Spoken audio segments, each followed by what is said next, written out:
Hello everyone, my name is Shubham Mishra और आज मैं आप सबको समझाने की कोशिश करूंगा कार्बोक्सिलिक एसिड के मेथड ऑफ प्रिपरेशन, वो भी जस्ट 4-5 मिनट्स में। तो चलिए शुरू करते हैं। Method of preparation of carboxylic acid.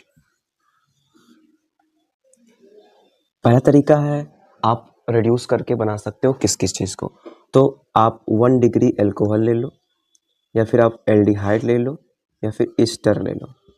1 degree alcohol, aldehyde या फिर ईस्टर ले लो। इसमें ऐड कर दो स्ट्रॉन्ग ऑक्सीडाइजिंग एजेंट सोवा, और वो इसको बना देगा किस चीज़ में, एसिड में। सोवा में क्या क्या हो सकता है आपका स्ट्रॉन्ग ऑक्सीडाइजिंग, कौन कौन से होते हैं जो फेमस एनसीईआरटी बताती है। एक तो होता है KMnO4, फिर K2Cr2O7, उसके अलावा Cr2O3 जिसको जॉन्स रिएजेंट बोलते हैं, इसके बारे में कुछ स्पेसिफिक बात ध्यान रखना कि अगर कहीं पर हमारा कोई ऐसा देखो क्वेश्चन दिया है ये, और यहाँ पर लिखा हुआ है KMnO4 KOH के मतलब एल्कलाइन मीडियम भी लिखा हो सकता है KOH के अतिरिक्त H3O+, तो ये बहुत ज़्यादा स्ट्रॉन्ग ऑक्सीडाइजिंग है। एक तो स्ट्रॉन्ग ऑक्सीडाइजिंग था ही, उसके अलावा और ज़्यादा स्ट्रॉन्ग हो गया। अब ये क्या करेगा कि जो ये एरोमेटिक स्ट्रक्चर है, ये इसको छोड़ के जो भी बचा उसको एसिड बना देगा। मतलब ऐसा कुछ हो जाएगा,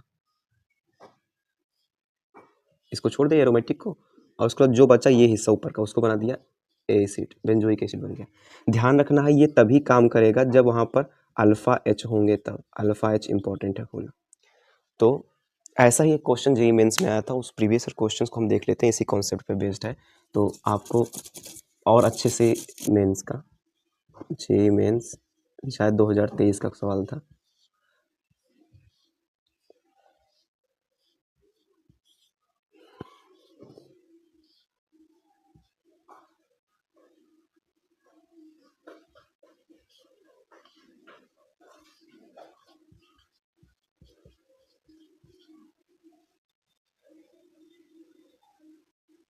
ये और यहाँ पर वही रिएजेंट क्या क्या, एल्केलाइन मतलब KOH हो गया, KMnO4 और H3O+ लिखा हुआ था। प्रोडक्ट क्या है ये पूछ रहा था, ऑप्शन दिए होंगे क्योंकि ऑब्जेक्टिव क्वेश्चंस होते हैं। तो ध्यान से देखो, ये है एरोमेटिक स्ट्रक्चर को छोड़ के सबको क्या कर देता है, उसके अतिरिक्त जो बचा उसको एसिड में कन्वर्ट कर देता है। ध्यान रखना तभी काम करेगा जब अल्फा एच होगा। तो देखो ये तो एरोमेटिक स्ट्रक्चर ये हो गया, ये देखो यहाँ पर अल्फा एच है, यहाँ पर देखो ये H जो है ये अल्फा एच है, मतलब बेंजीन से जुड़े कार्बन से जुड़ा कार्बन अल्फा कार्बन, उससे जुड़ा carbon alpha hydrogen alpha H है। इस ऋण से ये भी जुड़ा है, ये यहाँ पर अल्फा एच नहीं है, यहाँ भी जुड़ा, ये भी अल्फा एच नहीं है। ठीक है, उसके अलावा इसमें पॉइंट और था, मैं ऐड कर देता हूँ यहाँ पर।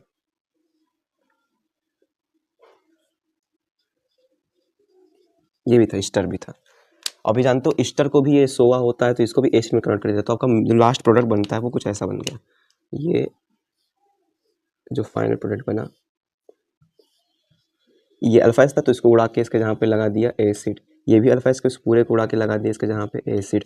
और ये वाला तो अल्फा एच यहाँ पे था नहीं, तो ये ग्रुप तो ऐसे ही रहेगा, इस ग्रुप पे कुछ नहीं होगा है क्योंकि अल्फा एच नहीं है। ये स्टार दिखा तो स्टार पे भी काम करेगा और इसको भी उड़ा के बना देगा एसिड।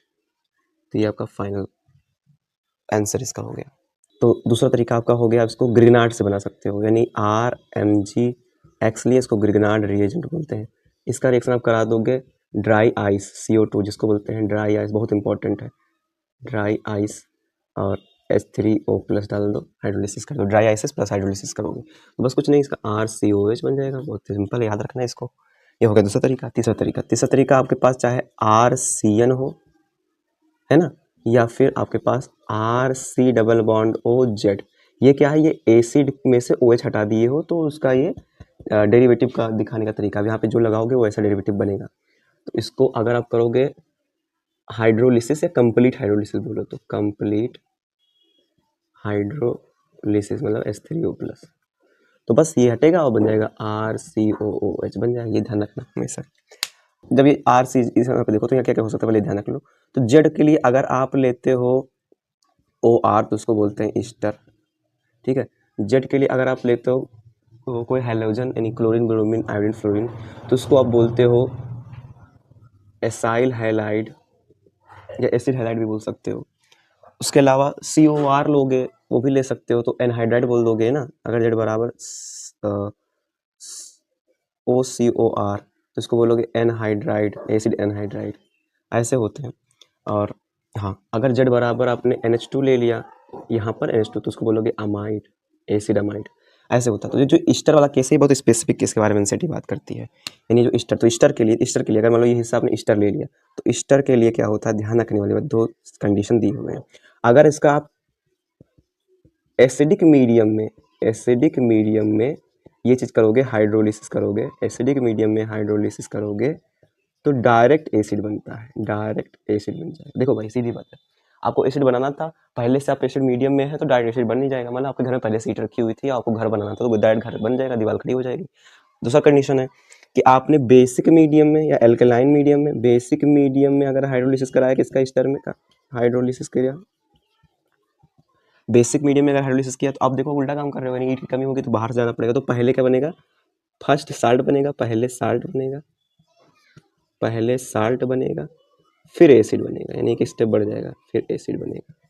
और जो ये बेसिक हाइड्रोलिसिस है नहीं ईस्टर का जो बेसिक मीडियम में हाइड्रोलिसिस है, इसका एक नाम है, इसको बोलते हैं सैप्नोफिकेशन, इसका इंपॉर्टेंट नाम है। ये हो गया तरीका।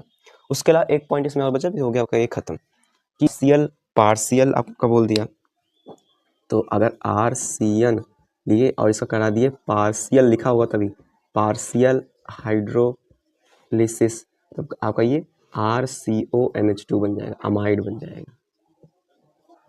तो एसिड बनाना है तो कंप्लीट हाइड्रोलिसिस करोगे और अमाइड बनाना है तो पार्शियल हाइड्रोलिसिस करोगे। तो ये था आपका पूरा मेथड ऑफ कार्बोक्सिलिक एसिड। अब आपको इसको रटना है और क्या कर ही कह सकते हो, और क्वेश्चंस लगाने हैं, एनसीईआरटी के सारे क्वेश्चन लगा सकते हो और एग्जाम्स के प्रीवियस क्वेश्चन लगा सकते हो। बस फिर हो गया आपका major preparation carboxylic acid. Thank you very much.